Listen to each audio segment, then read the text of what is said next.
After 16 years, my family ready to reconnect with me after abandoning me. This tale traces back 25 years to 1998, when I, then 17 years old, now 42, dwelled in a small town in central Mexico. The genesis of this narrative coincides with my high school years, where I struck a friendship with Lily, a classmate. Our camaraderie blossomed swiftly, prompting an invitation from Lily to her abode, an offer I accepted without hesitation. Upon arrival, we delved into academic tasks before diverting our attention to video games. In a serendipitous twist, the entrance of a girl resembling Lily interrupted our gaming session. To my surprise, this doppelganger was none other than Lily's twin sister, Rachel. Engaging in initial banter, the trio soon dwindled to a tete-a-tete between Rachel and myself, culminating in a favorable first encounter. Though recollections may be hazy, the gist remains clear. Subsequent to this inaugural rendezvous, Rachel and I fostered a connection. Our shared moments burgeoned into walks and leisurely outings, gradually nurturing an affection that transcended mere friendship. Several dates ensued, leading to the formalization of our relationship at the age of 19. It's essential to note that Rachel faces two disabilities: congenital blindness and cardiac arrhythmia, the latter diagnosed at the age of 16. Initially, adapting to life with a disabled partner posed challenges, especially considering Rachel's significant health concerns compared to Lily's minor myopia. Driven by both personal resolve and the encouragement of Rachel's family, I made the decision to pivot from my accounting studies to pursue medicine. This transition involved undertaking courses and specialized training, primarily focused on managing Rachel's cardiac arrhythmia. Despite the initial complexity, my commitment stemmed from a deep love for her. Ensuring her well-being became my utmost priority. At that juncture, Rachel embodied what some might term the epitome of perfection. Beyond her physical beauty, her personality radiated brilliance. Intelligent, charismatic, empathetic, nurturing, and affectionate. Her ability to connect deeply with others garnered her widespread admiration and affection within our small community. In the year 2000, our romance blossomed as Rachel and I pursued our college education. Our families rejoiced in our union, having been close even before our relationship began. The knowledge of our love filled them with immense joy. My mother and Rachel's mother shared a strong friendship, while my father found camaraderie in discussing work matters with Rachel's mother. My bond with Rachel's family extended deep, to the extent that I had the honor of serving as the best man at her older sister's wedding. Despite the absence of Rachel's father, who had passed away when she was merely 7 years old, his memory remained cherished within her family. At that time, my own family comprised my parents and my 3 younger siblings. Isaac, who was a year younger than me, Louis, 3 years my junior, and Daniel, 4 years younger than me. Our familial structure was complemented by Rachel's family, which included her mother Tanya, her older sister Sophia, and her twin sister Lily, in addition to Rachel herself. By 2003, Rachel and I had completed our college education, and at the age of 22, made the decision to embark on the journey of marriage. The announcement of our impending union filled our families with immense joy, and our wedding day became a cherished memory, characterized by perfection in every detail, from the venue to the cuisine to the music. With the vows exchanged, we embarked on the adventure of married life, moving in together to commence our shared journey. In the initial days following our wedding, I observed a fleeting sense of unease in Rachel, which she attributed to post-wedding stress. However, her spirits soon lifted, and she resumed her usual vibrant self. A month later, our familial sphere was shaken by the sudden disappearance of Lily, Rachel's twin sister. Lily, who worked as an accountant in a city bank, had vanished without a trace, disrupting our customary Friday evening gatherings. Concerned, I reached out to Rachel, only to be met with silence on the matter. It wasn't until Rachel's mother, Tanya, divulged the grim truth that the gravity of the situation became clear. According to Tanya, Lily had been apprehended and subsequently convicted for actions deemed as betrayal and theft, tarnishing the family's reputation in the process. The severity of Lily's transgressions led to a 13-year prison sentence, marking the culmination of a tragic saga that estranged her from her family entirely. The depths of their rejection were such that they refused to attend her trial, severing all ties once her fate was sealed. Over the following 2 years, life settled into a tranquil rhythm. I found employment as an accountant at a small city firm, while Rachel dedicated herself to teaching visually impaired individuals. Our marriage flourished, characterized by its unwavering love and communication. Despite the challenges posed by Rachel's disabilities, our emotional and physical bond remained strong. While my professional commitments often demanded much of my time, I made a conscious effort to allocate at least 3 hours each day to spend with Rachel, ensuring we nurtured our relationship. We maintained a weekly date night, and thoughts of starting a family began to occupy our conversations. In 2005, I embarked on a business trip alongside some colleagues to finalize a lucrative deal for our company. The only significant person involved was a former coworker named Emma, with whom I had minimal interaction beyond professional duties. After successfully concluding the negotiations, my coworkers suggested celebrating at a local bar. The celebration unfolded predictably, with most of my colleagues indulging in excessive drinking. Personally, I refrained from overindulgence, engaging instead in conversation with various coworkers. Eventually, I decided to call it a night and headed back to our hotel. As I made my exit, I unexpectedly collided with Emma, who, like many others, was visibly intoxicated. Despite her inebriated state, I attempted to assist her to her feet, but her condition rendered it impossible. Sensing the need to intervene, one of my companions suggested escorting Emma back to the hotel, a proposition to which I assented. Offering her support, I guided Emma back, intending to leave her at the door of her room. However, circumstances led me to carry her all the way to her bed before promptly returning to my own room. The following day passed uneventfully, and we all departed for our respective homes without incident. However, 4 days later, upon returning from work, I was greeted by the unexpected sight of my parents' and Tanya's vehicles parked outside my residence.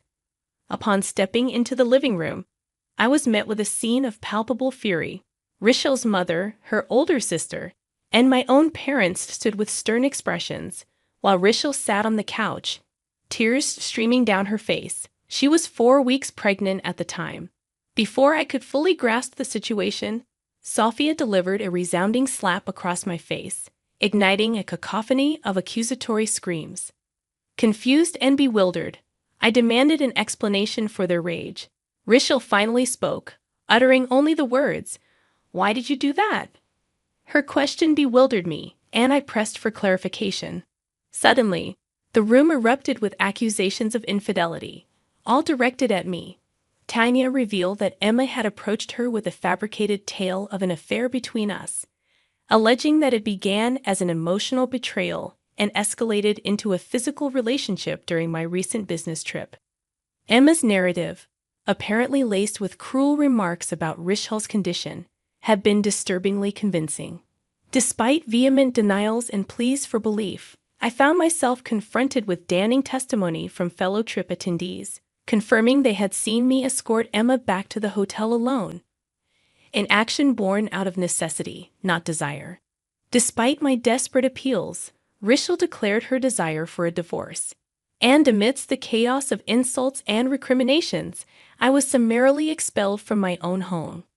The ensuing months plunged me into a harrowing ordeal.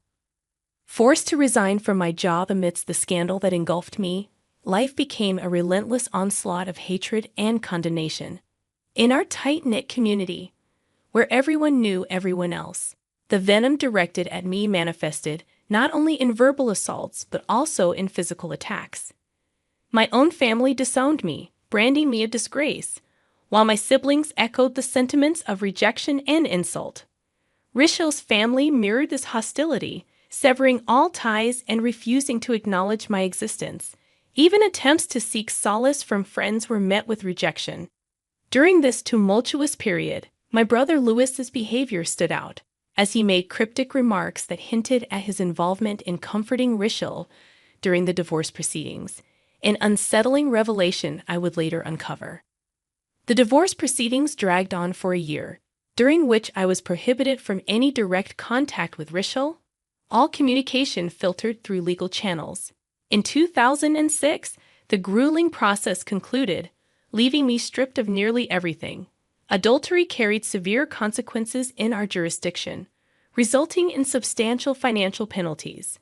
While I managed to evade alimony payments through legal negotiations, the fallout still saw me relinquishing my home, car, 80% of my savings, and a hefty compensation sum of $160,000. With the ink barely dry on the divorce decree, both my family and Rachel's family cut all remaining ties. The last morsel of information I gleaned was the disquieting news that my brother Lewis had begun a relationship with Rachel. At that juncture, my world lay in ruins. Bereft of family, friends, and reputation, I found myself ostracized by the very community I once called home. Job prospects evaporated as I became a pariah in the eyes of those around me. The weight of despair bore heavily upon me, leading me to contemplate ending my own life, though ultimately I lacked the courage to follow through. Instead, I made the decision to liquidate what little remained of my possessions and depart from that place. Seeking solace in distance, I resettled in a city 6 hours away, nestled in the northern reaches of Mexico. With meager funds at my disposal, I embarked on a journey of survival, taking up menial jobs to eke out a living. In due time, I discerned an opportunity amidst the challenges that surrounded me, observing a demand for tax guidance and audit assistance among local businesses. I began offering my expertise in these areas. This newfound venture marked the genesis of a small yet moderately successful consulting and financial advisory firm by 2007. However, despite this semblance of economic stability, I grappled with profound emotional turmoil, plagued by issues of confidence and self-worth. It was only when I attained a measure of financial security that I could afford to seek therapy, a decision that proved instrumental in confronting and overcoming my emotional demons. With the guidance of my therapist, I delved into various facets of my past experiences, addressing my familial dynamics, friendships, and the complexities of my former marriage. Wrestling with feelings of self-blame and bewilderment over the betrayal, I found solace in exploring the underlying causes of my ordeal, ultimately receiving a diagnosis of post-traumatic stress disorder exacerbated by an anxiety disorder. Acknowledging that I was not culpable for the events that transpired, I embarked on a journey of healing. Through dedication to physical fitness, newfound hobbies like gardening and kickboxing, and a steadfast focus on my professional endeavors, I gradually reclaimed control over my life. While the specter of betrayal still lingered, I found solace in forming new connections, aided by the understanding and empathy of newfound friends. Over the course of the subsequent years, my small consultancy experienced significant growth, alleviating financial concerns and affording me a sense of stability. Emotionally, I found myself in a much healthier place as my confidence flourished and my fear of social interaction gradually waned. Encircled by understanding companions who accepted me for who I was, I finally attained a sense of peace and acceptance within myself. The year 2009 marked a pivotal moment for my growing company, necessitating the expansion of our personnel, particularly in the accounting department. Amidst the influx of job applications, one name caught my attention: Lily, a curious coincidence given my past acquaintance with someone of the same name. However, the realization dawned upon me during the interview that this Lily was none other than my ex-wife's twin sister.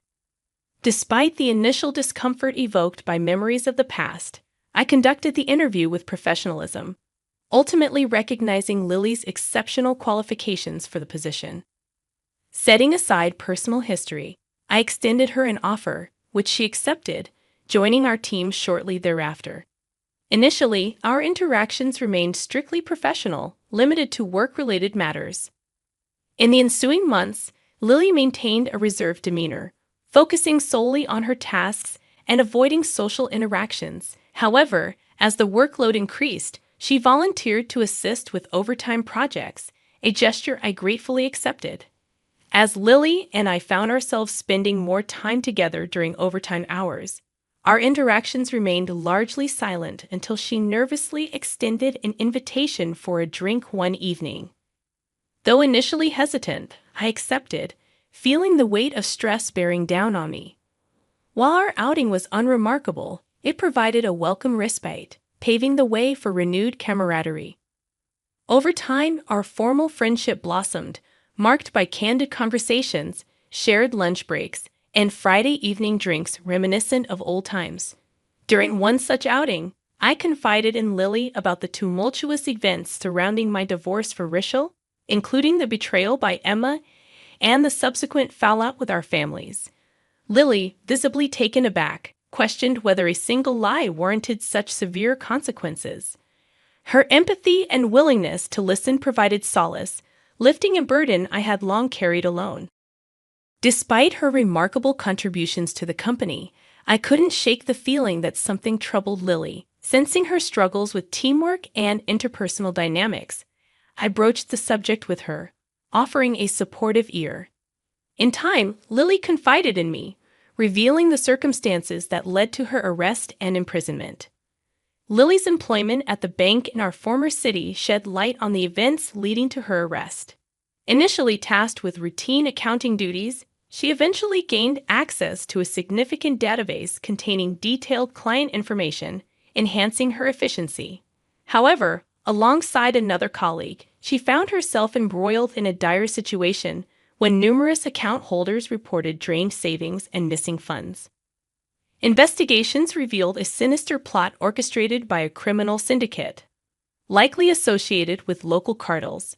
Exploiting the Access database, they systematically emptied multiple accounts, triggering widespread panic and prompting the bank to enforce a temporary freeze, known colloquially as a corralito.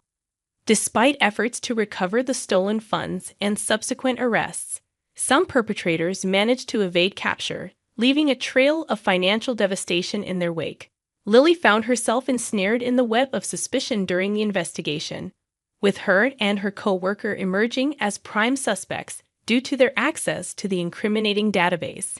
However, her colleagues' abrupt resignation and subsequent disappearance left Lily isolated as the sole target of scrutiny.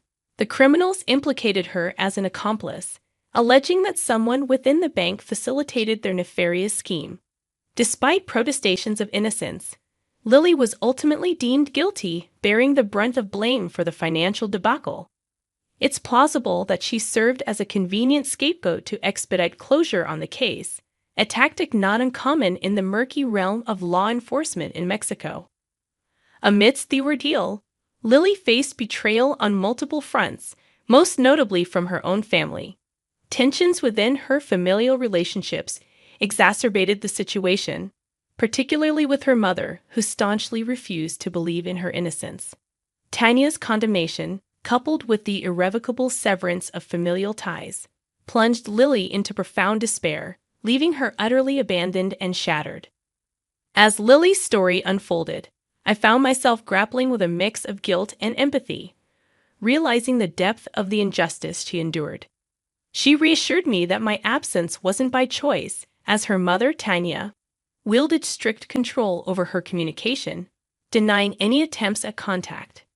Despite my sincere apologies, Lily absolved me of blame, recognizing the constraints imposed upon our interactions. Curiosity led me to inquire about her eventual release from prison, to which she recounted a breakthrough stemming from the arrest of an escaped accomplice. This individual, seeking leniency, provided crucial information that exonerated Lily, revealing her former partner's true involvement in the criminal enterprise. With insufficient evidence to implicate her, Lily was vindicated and released, her record cleared of any wrongdoing. However, the aftermath of her incarceration proved equally harrowing. Rejection permeated every facet of her life, as family and friends turned their backs on her, refusing to acknowledge her innocence. Attempts to secure employment were thwarted by the stain of her previous ordeal, forcing her to relocate in search of a fresh start. Yet the scars of her trauma lingered, manifesting in difficulty forming connections, trust issues, and haunting nightmares from her time behind bars. It was a poignant moment of empathy as I witnessed the toll Lily's experiences had taken on her. Determined to support her on her path to healing, I suggested therapy, offering to cover the expenses as a gesture of apology for my past absence. Initially hesitant, Lily eventually relented, agreeing to attend sessions with the same therapist I was seeing. Her diagnosis of post-traumatic stress syndrome, depression, anxiety, confidence disorders, and sleeping problems underscored the depth of her struggles. Accompanying her to therapy sessions, I witnessed her gradual transformation as she engaged in healing practices and adhered to prescribed treatments, including antidepressants and participation in a program for conscientious objectors with prison backgrounds. As Lily's journey toward recovery unfolded, I found solace in witnessing her gradual emergence from the shadows of her trauma. Her once pervasive fears and anxieties began to wane, replaced by newfound confidence and a willingness to connect with others. Together, we embarked on physical activities like gym workouts and kickboxing classes, fostering camaraderie and mutual growth as we navigated life's challenges side by side. As 2012 unfolded, Lily and I found ourselves drawn closer together, both in our professional endeavors and personal interactions. In the workplace, Lily seamlessly assumed the role of my trusted confidant, becoming an indispensable asset to our company. On a personal level, our bond deepened as we shared moments of leisure, leaning on each other for support during our respective therapy sessions. However, amidst this growing closeness, I found myself grappling with unexpected emotions. Despite my initial trepidation, I gradually realized that my feelings for Lily transcended mere friendship. Yet, haunted by past heartbreak and wary of repeating history, I hesitated to acknowledge these burgeoning sentiments, fearing they were merely a manifestation of unresolved issues from my previous relationship. After seeking counsel from both my therapist and trusted friends, I confronted my fears and confronted my feelings head-on. It became clear to me that my affection for Lily stemmed from a genuine appreciation of her unique qualities and character, rather than a subconscious desire to reclaim the past. Summoning courage, I chose a moment outside the confines of our usual routine to lay bare my heart to Lily. I poured out my emotions, expressing how profoundly she had touched my life and how my feelings for her had blossomed into something deeper and more profound. In that poignant moment, Lily's tears mirrored my own, and her vulnerability laid bare the depth of her emotions. As she hesitantly sought confirmation of my feelings, I felt a surge of anxiety, fearing rejection.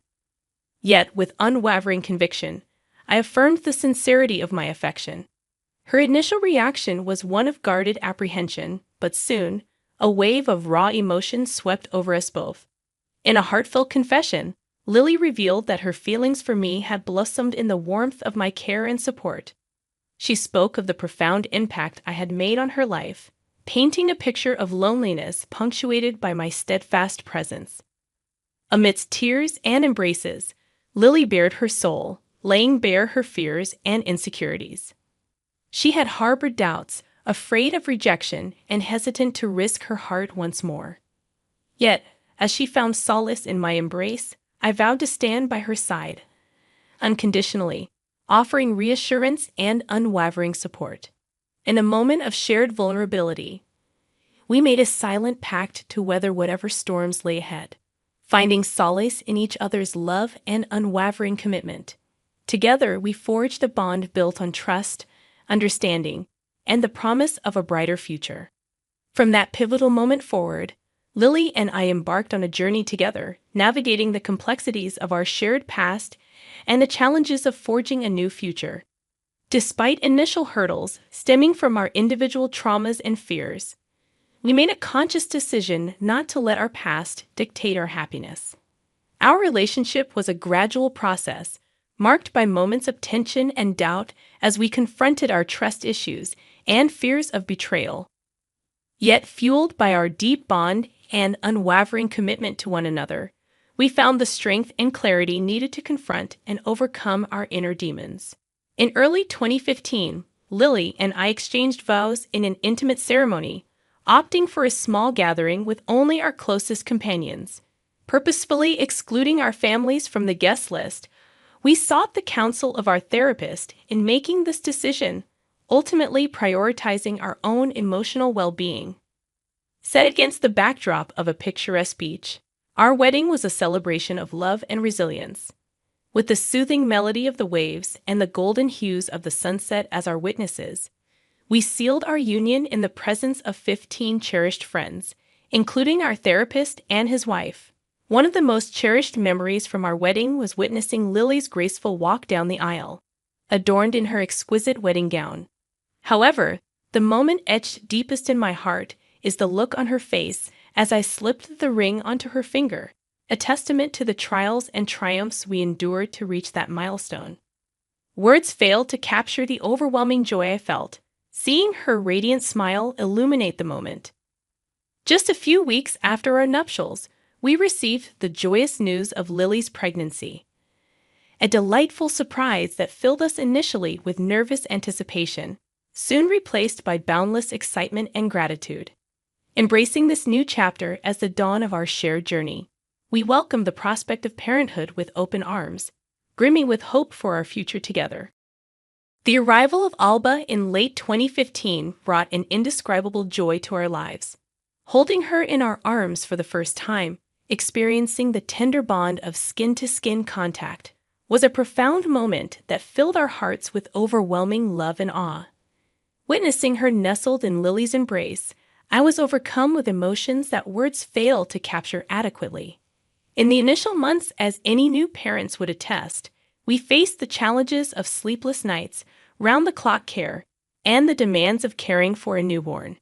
Despite the exhaustion and inevitable trials, we poured our hearts into nurturing Alba, ensuring she received the love, attention, and care she deserved. Our home was filled with the laughter and joy of friends and family eager to meet our precious addition, providing a supportive network during those early days. As the years passed, Lily and I devoted ourselves to fostering a nurturing environment for Alba's growth and development. Despite the juggling act of balancing work and parenting, we prioritized quality time with our daughter, striving to instill values of love, respect, and trust from her earliest days. Our journey as a family was marked by shared moments of laughter, learning, and boundless love, laying the foundation for a bright and promising future for our little Alba. Coming to the present day, I am delighted to share that I am now the proud father of a charming 7-year-old daughter, and I am blessed with the most wonderful wife I could have ever hoped for. As you followed through my narrative, the journey has been anything but smooth sailing, peppered with both triumphs and tribulations over the years. Yet, amidst the challenges, I wouldn't alter a single aspect of my life. Surrounded by exceptional individuals who have stood by me through thick and thin, I find myself content beyond measure. You might be curious to know that there's more to our story. Since last year, both Lily and I have reestablished contact with our respective families. However, I chose not to delve into this aspect earlier, as I felt the narrative had already grown quite lengthy. I am truly grateful for the unwavering support that the initial publication received, albeit it being deleted. Looking ahead, I am eager to continue sharing our journey and updating you on the developments that unfolded in 2022 and thus far in 2023.